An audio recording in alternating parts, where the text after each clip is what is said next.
Hello friend, welcome to our channel Mr class 9th। मैं अकमल खान आज आप लोगों को क्लास 10th आपका सोशल साइंस जो आपका चैप्टर 2 है भारतीय अर्थव्यवस्था के क्षेत्र, ये पढ़ने जा रहे हैं। और इसमें हम पढ़ेंगे याद रखने वाले योग्य बातें, जो आपके मेन पॉइंट होते हैं वो पढ़ेंगे। इसके बाद आपका 1 नंबर का जो क्वेश्चन होता है वो पढ़ेंगे। इसके बाद 3 और 5 नंबर का जो क्वेश्चन है ये सारे अलग अलग वीडियोज में पढ़ेंगे। तो फिलहाल हम पढ़ने जा रहे हैं कि याद रखने योग्य मुख्य बातें जो आपका 1 नंबर में या फिर आपका बहुविकल्पीय में पूछा जाता है, और आपकी जानकारी को भी ये बढ़ाने वाला है। इससे पहले अगर आपने विकास चैप्टर जो इसके पिछले वाला चैप्टर है, इसको अगर आपने नहीं समझा है तो 3 वीडियो आपको चैनल पर मिल जाएंगे इससे, जो कि आपका लगभग 4 या 5 नंबर उस चैप्टर में कवर हो चुका है। तो जाके वीडियोस देख लीजिए। चलिए शुरू करते हैं।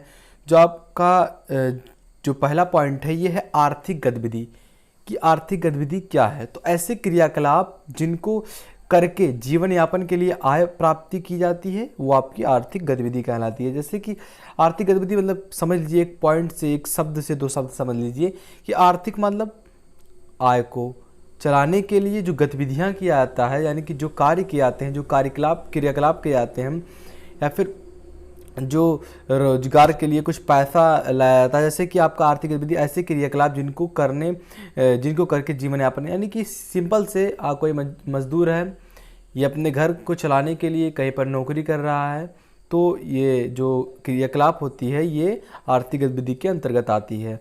आपका जो दूसरा है प्राथमिक क्षेत्रक, ये क्या है प्राथमिक क्षेत्रक आपका, तो वह क्षेत्र है जिसमें प्राकृतिक संसाधनों का प्रयोग करके वस्तुओं का उत्पादन किया जाता है, और इसे कृषि व सहायक क्षेत्र भी कहा जाता है। आप जानते होंगे कि यहाँ आपके पास 3 क्षेत्रक होते हैं, प्राथमिक क्षेत्रक, द्वितीय क्षेत्रक और आपके तृतीय क्षेत्रक। जो प्राथमिक क्षेत्रक होते हैं इनके अंतर्गत आपके प्राकृतिक संसाधन आते हैं जिनका उपयोग करके वस्तुओं का उत्पादन किया जाता है और कृषि में सहायक है। अब देखिए आपका जो तीसरा पॉइंट है यह है आपका द्वितीय क्षेत्रक। के द्वितीय क्षेत्रक क्या है, तो इस क्षेत्रक में आपके जिनमें प्राथमिक क्षेत्रक से प्राप्त वस्तुओं को नए वस्तुओं का विनिर्माण किया जाता है, इन्हें औद्योगिक क्षेत्र भी कहते हैं। ये आपका दूसरे क्षेत्रक में आता है। यानी कि जो प्राथमिक क्षेत्रक होते हैं इनसे जो वस्तु प्राप्त किए जाते हैं इनको ले आकर इनका विनिर्माण मतलब निकाला। जैसे खेत में आप गए, आलू को निकाल कर लेकर आए, फिर दूसरे क्षेत्रक में होता है कि उसको साफ किए, उसको बोरी में भरे और इसको बेचने योग्य आप बनाए। ये जो क्रिया होती है ये द्वितीय क्षेत्रक के अंतर्गत आती है। अब देखिए आपका जो तृतीय क्षेत्रक है ये क्या है, यह क्षेत्र जिसमें प्राथमिक क्षेत्रक से प्राप्त वस्तुओं को लेकर नए वस्तुओं का विनिर्माण किया जाता है, ये आपका दूसरे क्षेत्रक में आता है, द्वितीय क्षेत्रक में आता है। अब देखिए आपका तृतीय क्षेत्रक में क्या आता है, तृतीय क्षेत्रक या सेवा क्षेत्रक, इसको सेवा का क्षेत्रक भी कहते हैं। इसमें आपके डॉक्टर और प्राथमिक व द्वितीय क्षेत्रक के उत्पादन के लिए सहायक गतिविधियों की सहायता की जाती है। इसे सेवा क्षेत्रक भी कहा जाता है। इसमें आपके डॉक्टर या फिर जो कुछ प्राथमिक और द्वितीय क्षेत्रक में करने के लिए जो वस्तुओं करने के लिए जो मदद करते हैं, सहायता करते हैं, ये आपके तृतीय क्षेत्रक के अंतर्गत आते हैं। अब जो आपका 5वां है ये है सेवा क्षेत्रक में उत्पादन सहायक गतिविधियों के अतिरिक्त अन्य सेवाएं भी हो सकती हैं, जैसे डॉक्टर, वकील आदि सेवा, कॉल सेंटर, सॉफ्टवेयर विकसित करना। हमने आपको बताया कि डॉक्टर या फिर ऐसी सेवाएं जो तृतीय क्षेत्रक में रखी जा सकती हों, जो जिससे मदद किया जाता, सहायता मिलती है, वकील हो गया, पुलिस हो गया, आपके सेवा या कॉल सेंटर, सॉफ्टवेयर, इंटरनेट, ये सारे आते हैं आपके तृतीय क्षेत्रक में। अब जो आपका 6वां है पॉइंट ये है सार्वजनिक क्षेत्रक। ये क्या है, अब देखिए जिनमें अधिकांशतः परिसमितियों पर सरकार का स्वामित्व होता है और सरकार ही उन सेवाओं को उपलब्ध कराती है। ऐसे सेवाएं जिनको सरकार उपलब्ध कराती है तो ये आपके सार्वजनिक क्षेत्र के अंतर्गत आते हैं। जो आपका 7वां है ये निजी क्षेत्र। ये क्या होते हैं, वह क्षेत्र जिनमें परिसंपत्तियां का स्वामित्व और सेवाओं का वितरण एक वस्तु या कंपनी के हाथों में होता है, ये आपका निजी क्षेत्रक में आता है। यानी किसी एक व्यक्ति के अंतर्गत आता हो, किसी व्यक्ति के अंडर हो, तो इसे निजी क्षेत्रक कहते हैं। सकल घरेलू उत्पाद क्या है आपका, जीडीपी।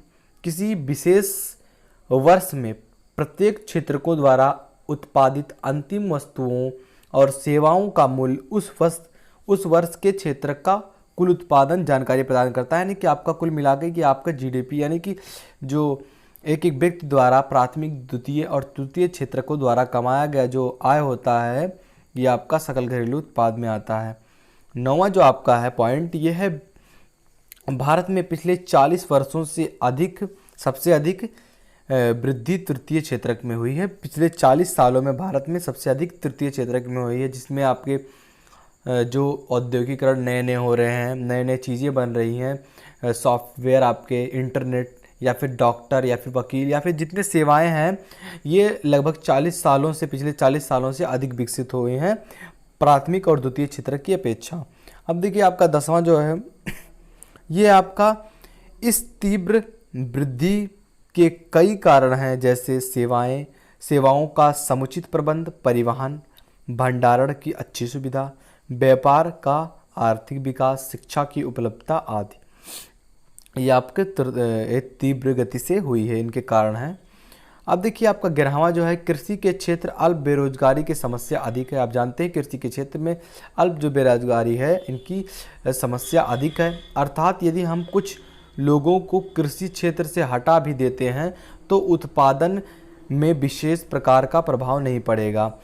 अब जो आपका 12वां है, इसे प्रचलन या छिपी हुई बेरोजगारी भी कहते हैं। किसे? जो ये आपका ऊपर वाला टॉपिक है, ये जो अल्प बेरोजगारी की समस्या बढ़ रही है और इसमें उत्पादन पर कोई प्रभाव नहीं पड़ रहा है फिर भी, तो इसे प्रचलन या छिपी हुई बेरोजगारी भी कहते हैं आप।